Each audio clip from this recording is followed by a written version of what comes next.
waiting for us. Good morning. How are you doing?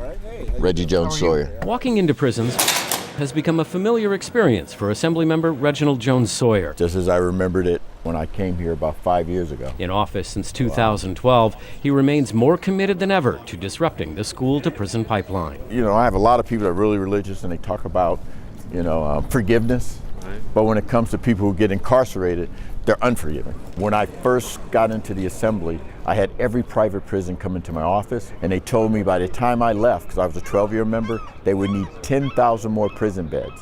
And I said, how are you able to figure that out? They said by the number of third graders that can't read at third grade level, they can figure out 100% how many more prison cells they need to build. Well, I suggested that we educate all of them so we can figure out how many more college seats we need to build in the next 10 years. After years of making the point that education and diversion programs are the best option to not only save our youth, but also to invest in the economic well-being of California. And it's time to stop locking up our children and start investing in their future. The Assembly member secured over $37 million in the state budget to establish the Youth Reinvestment Grant program. The Youth Reinvestment Fund is about return on investment and investing in our young people at an early age, because we're going to get much more out of it. They'll become productive citizens, they'll pay taxes, we won't be spending money to build more prisons, and that's more money that goes back into our general fund for other things. We got to work real hard to keep you out, and you out, because it could be close to $250,000 a year that I could save as opposed to spending $100. It might even be more. His mission now is to raise awareness about the goal of the program and the value of using trauma-informed and community-based interventions instead of arrest and incarceration. The trauma that a lot of these young people have felt before they went to prison has determined their outcome. And so if you're a young person and you've now seen your brother killed in some gang activity, you've seen domestic violence, you've seen drug deals, you've seen a lot of things that a normal adult would be traumatized by, and then you're in the first grade class and ask you 1 + 1 is what, and then you're not responding, or you act out.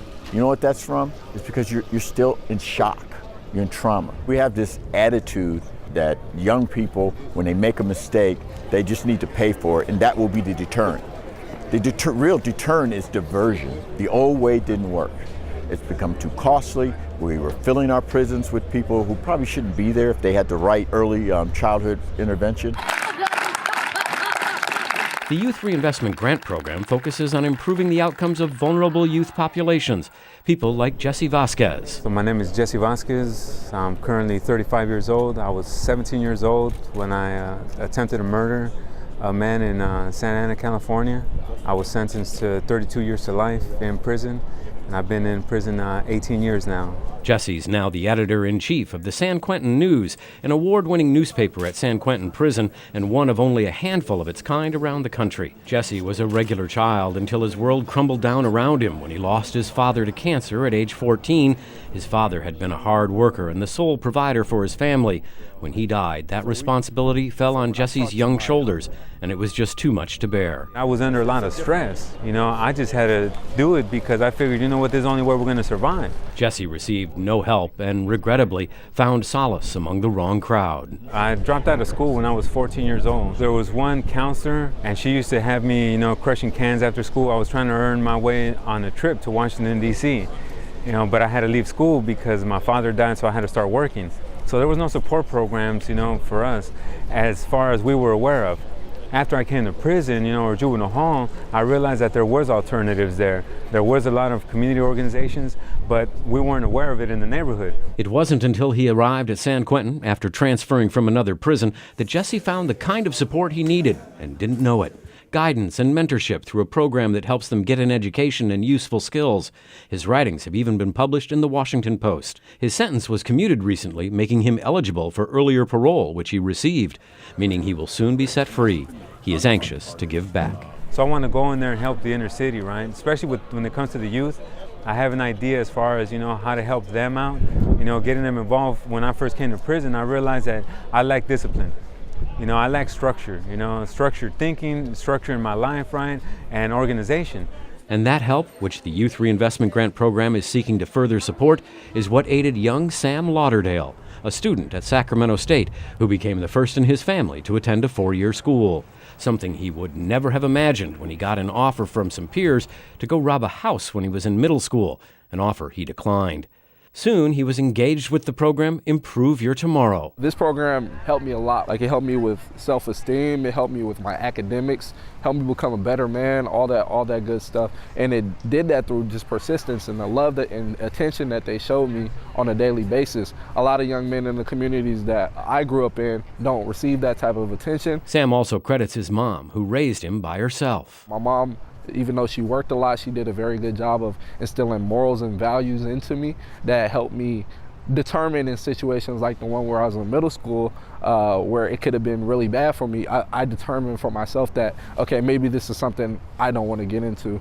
She's excited. Every time she goes to work, she's like, that's my son, he's about to graduate pretty soon. While they're in different life circumstances, Jesse and Sam both agree that being positive is key. I've seen a lot of bad and negative, and it can put your mind frame in a state to where you only see negative. And if you get in a mind state like that, it's kind of hard to function properly on a day-to-day. So I would just tell them to stay positive, keep your head up, and everything will work out with enough consistency and hard work. You know, life is unfair. The world isn't fair. Things happen. You know, sadness is going to happen, tragedy is going to happen. Whether it's now or later, it's inevitable. It's how you deal with it, you know, that determines where you end up at later on in life. Unfortunately, I didn't know how to cope with my stress, you know, and my tragedy. But that doesn't mean that you can't prepare for it, you know, and be ready, you know, for when it does happen. It's like, okay, this is just part of life, you know. Assemblymember Reginald Jones-Sawyer insists the answer to keeping our youth on the right path is obvious. The most important thing we need to do is education. The most important thing we need to do is to help with trauma-informed care. The most important thing we need to do is do wraparound services for our young people to make them better, so that this big, wide, gaping pipeline that we call the school-to-prison pipeline, we can slowly start to close it.